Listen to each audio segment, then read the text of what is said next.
पत्नी ने पूर्व डीजीपी का मर्डर कर दिया है।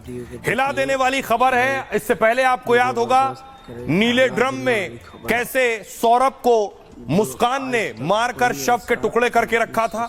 उसके बाद एक और तस्वीर आई, अगली खबर आई। दूसरी तस्वीर में आपको दिखाऊं, एक पत्नी ने सांप से 10 बार डसवा कर पति की हत्या की, लेकिन अब तो डीजीपी तक पहुंच गई बात। अगली तस्वीर देखिए जरा, यह है डीजीपी, पूर्व डीजीपी, बिहार के रहने वाले डीजीपी, और उनकी पत्नी ने डाइनिंग टेबल पर उनकी हत्या कर दी, बेरहमी से चाकुओं से गोदकर।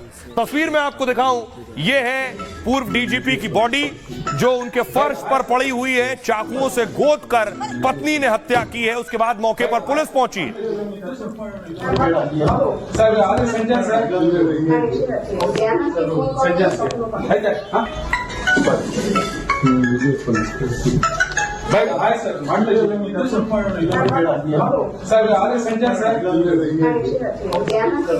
और उसके बाद देखिए डीजीपी साहब का परिवार, जिनका रो रो कर बुरा हाल है, बिहार के रहने वाले थे।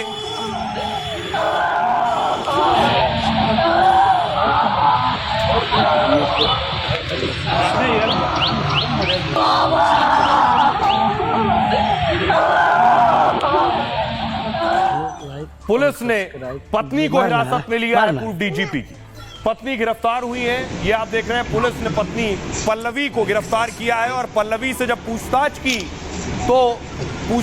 तो पूछताछ में पता चला कि पत्नी ने कबूला है कि उन्होंने ही डीजीपी की हत्या की है।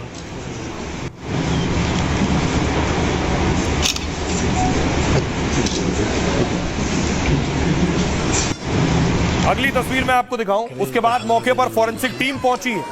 फॉरेंसिक टीम पहुंची और सबूत जुटाए, साक्ष्य जुटाए फॉरेंसिक टीम ने।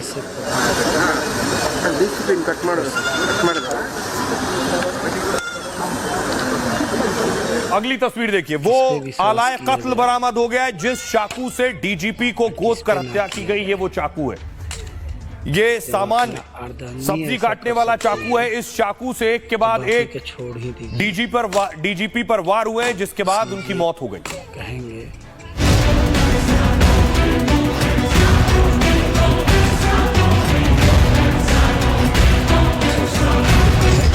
एक पूर्व डीजीपी के मर्डर से बेंगलुरु से बिहार और दिल्ली तक हड़कंप मचा है। लोग पूछ रहे हैं, पत्नी ने किस बात का इतना खौफनाक इंतकाम लिया। पूर्व डीजीपी डिनर टेबल पर खाना खा रहे थे। इस दौरान पति पत्नी के बीच विवाद होने लगा। पत्नी ने आंखों में मिर्च पाउडर झोंक दिया, फिर चाकुओं से गोदकर पति को मार डाला। कहा, मैंने राक्षस को खत्म कर दिया है। सवाल उठ रहे हैं, क्या डीजीपी के मर्डर की कहानी मेरठ के सौरभ मुस्कान की तरह ही थी, या फिर इस दिल दहला देने वाले मर्डर के पीछे असली वजह कुछ और है। अब मैं आपको बताऊं कि पूर्व डीजीपी की किस बेरहमी से हत्या की, पत्नी ने आखिर क्या किया डीजीपी को मारने से पहले, और कैसे हत्या की। डाइनिंग रूम में मौजूद थे डीजीपी, डिनर कर रहे थे। पत्नी ने बेरहमी से उन्हें मार डाला है। पत्नी पर ही हत्या का आरोप लगा है। डिनर टेबल पर खाना खाने के दौरान दरअसल विवाद हुआ। गुस्से में पत्नी ने पूर्व डीजीपी की आंखों में मिर्ची पाउडर झोंक दिया। जलन से परेशान पूर्व डीजीपी फौरन टेबल से नीचे गिर गए, जिसके बाद पत्नी ने चाकू से उन पर हमला बोल दिया। पत्नी ने गर्दन, पेट, छाती पर चाकू से 1-2 नहीं 10 से 12 बार वार किया। पूर्व डीजीपी के शरीर पर 8 से 10 जख्म के निशान मिले। पेट के हिस्से में 4 से 5 घाव थे। डाइनिंग हॉल के फर्श पर हर तरफ खून फैला हुआ था। पूर्व डीजीपी ने मौत से पहले करीब 10 मिनट तक संघर्ष किया। पति की मौत के बाद पत्नी पल्लवी ने एक आईपीएस अधिकारी को फोन लगाया। दावा है आरोपी पत्नी ने उन्हें हत्या की जानकारी दी उस आईपीएस को, और कहा कि एक राक्षस को मैंने खत्म कर दिया। पूर्व डीजीपी ओम प्रकाश के बेटे ने एफआईआर दर्ज कराई है, जिसमें पत्नी पल्लवी और बेटी कृति को आरोपी बनाया है। पुलिस ने दोनों को गिरफ्तार कर लिया है। बेटे ने मां पर पिता को धमकी देने का आरोप लगाया।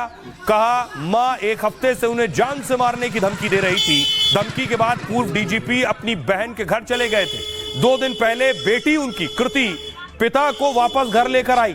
दोनों मां बेटी ने उनसे झगड़ा करती रही। संपत्ति को लेकर पति पत्नी के बीच भी विवाद था। दावा है आरोपी पत्नी पल्लवी ने अपना गुनाह कबूल कर लिया है और उसके बाद उनकी गिरफ्तारी हो गई। अब आपको बताऊं कि आखिर कौन थे डीजीपी।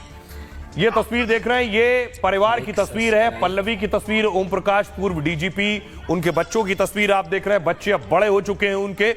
ये फैमिली फोटो है उनकी, डीजीपी की और परिवार की। आइए अब आपको बताऊं कि डीजीपी के बारे में इनका क्या ताल्लुक बिहार से था। पूर्व डीजीपी ओम प्रकाश बिहार के चंपारण के रहने वाले थे। शुरुआती पढ़ाई लिखाई गांव के एक सरकारी स्कूल में हुई। उच्च शिक्षा के लिए बनारस हिंदू विश्वविद्यालय गए। जियोलॉजी से एमएससी की डिग्री ली। यूपीएससी की परीक्षा में आईपीएस के लिए सिलेक्ट हुए और 1981 बैच के आईपीएस अधिकारी बने। कर्नाटक में एएसपी के तौर पर नौकरी की शुरुआत की। होमगार्ड में डीजीपी के रूप में काम किया और 2015 में कर्नाटक के डीजीपी बनाए गए। 2017 तक कर्नाटक के डीजीपी रहे, फिर रिटायर हो गए। कर्नाटक के गृह मंत्री जी परमेश्वर ने कहा उनकी पत्नी ने अपराध को अंजाम दिया है। मामले की जांच अभी जारी है। 2015 में डीजीपी रहते हुए उनके साथ काम किया। वो एक अच्छे अधिकारी और एक अच्छे इंसान थे। यही नहीं, ये नहीं होना चाहिए था। मामले की जांच से सब कुछ पता चल जाएगा। आइए अब आपको सुनवाता हूं, सुनिए क्या कुछ कह रहे हैं बेंगलुरु के डीसीपी और उसके बाद आपको सुनवाऊंगा उनकी पत्नी क्या कह रही है। हम पूरे मामले की जांच कर रहे हैं। पोस्टमार्टम के बाद हमने शव को अंतिम संस्कार के लिए उनके पुत्र को सौंप दिया है। एचएसआर टेनिस ग्राउंड में शव को श्रद्धांजलि के लिए रखा जाएगा। विल्सन ग्राउंड में अंतिम संस्कार होगा।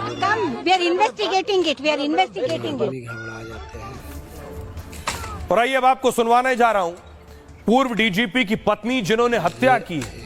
हमारे रिपोर्टर ने उनकी गिरफ्तारी के बाद उनसे सवाल किए। सुनिए।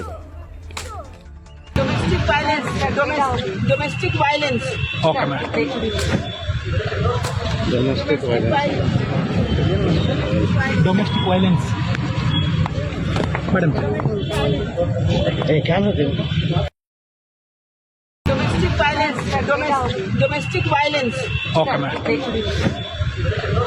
Domestic violence madam.